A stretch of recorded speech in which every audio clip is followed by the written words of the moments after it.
Hello, my name is Ricardo Gehrke. I'm speaking from Lourdes University, and today I have a very special guest, President Gawelek.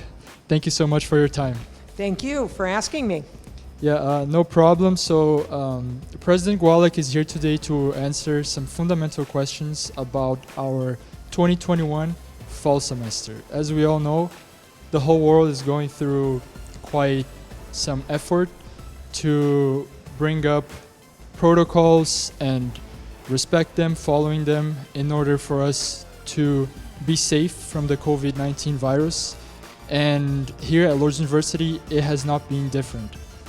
We all know that the fall 2020 and the spring 2021 semesters were different from all previous semesters that we had, and we are still adapting to new challenges that the pandemic gives us.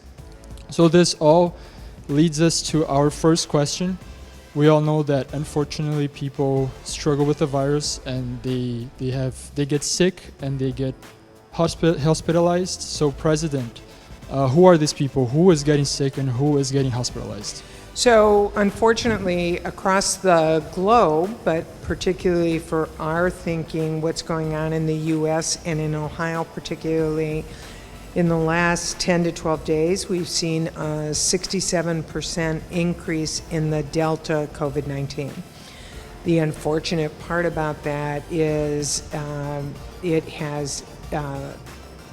virus has infected folks of a wider age range, so we're seeing younger people get sick, and we're seeing increases in hospitalization.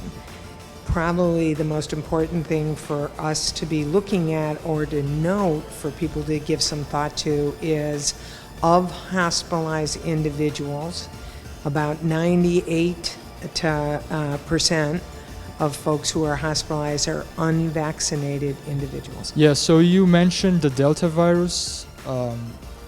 Like I said, we are trying to adapt to the challenges that the pandemic and the virus makes us face.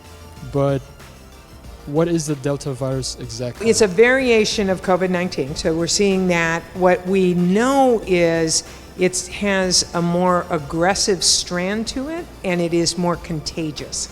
So I can't give you the pure science of it, but I can tell you the outcome. The concern is it acts more rapidly in your body, and it is highly contagious. In order for us to beat that, we have to maintain and make it more strong as well. I'm talking about the vaccination campaign. And in the beginning of the vaccinations, you, President, and the whole institution, we set a goal of 80% of the community to be vaccinated. How is that going? Is that going well? Well, so we are much more successful with our employees than we are with our students. That's pretty much, we're mirroring what's happening in the States.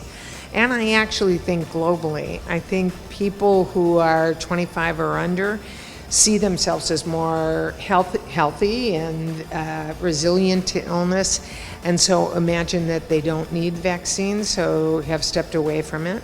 I think the other challenge about getting vaccinated is it has become political, and when something is politicized, people anchor in very deeply to that. The third piece, though, I think that is also complicated is there are some legitimate reasons to not be vaccinated. It has to do with your health condition or religious beliefs.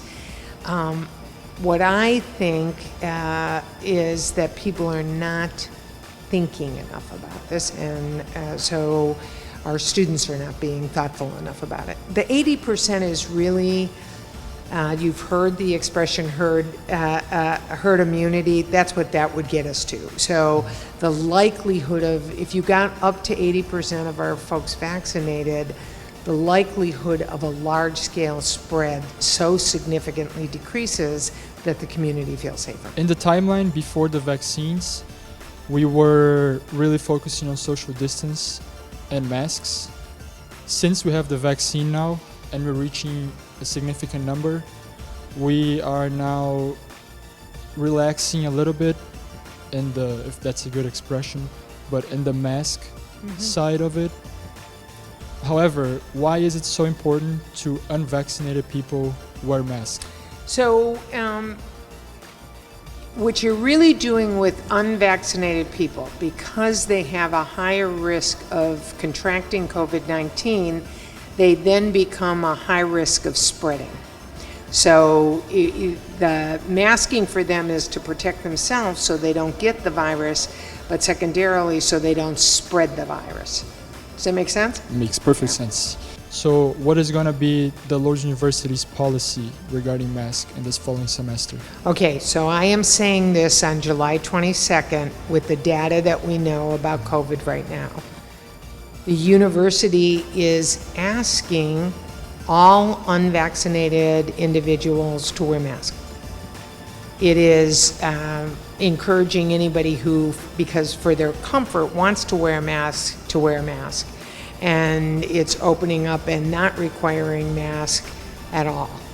The difference from 2020 to 21 to the fall of 21 really has to do with we're relying on people to be honest about whether they're vaccinated or not, and we're not giving an absolute requirement.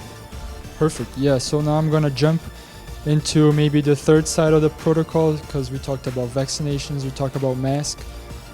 We can also talk about social distancing, and traveling is extremely connected to that. We know that last year we had our breaks were a little bit pushed around because we were trying to avoid making people who travel to come back and just being in this question mark, oh, did I get COVID, did I not get it? So how are the breaks going to be this year? We're going to have a fall break, Thanksgiving is going to be the same like usual. So as of right now, we're going back to the traditional academic calendar. So we'll have a fall long weekend, we'll have a regular Thanksgiving, we'll have the regular break between the two semesters, and we will have spring break. So we think we're going to be able to do that unless things change. Related to the other factors you said, we're still following CDC guidance. So we're going to say to everybody, if you're sick, stay home. We're going to ask people, if they can, to take temperatures just to check and make sure they're not running any temperature. We're still encouraging people to wash their hands double and longer. On social distancing, we're not saying maintain absolutely 6 feet, and so your classrooms will start looking like regular classrooms, but we are saying to folks, don't huddle congregate. Give yourself some breathing space. Yeah, perfect. Thank you so much, President. And now I'm going to give the next 5 questions to Rafaela.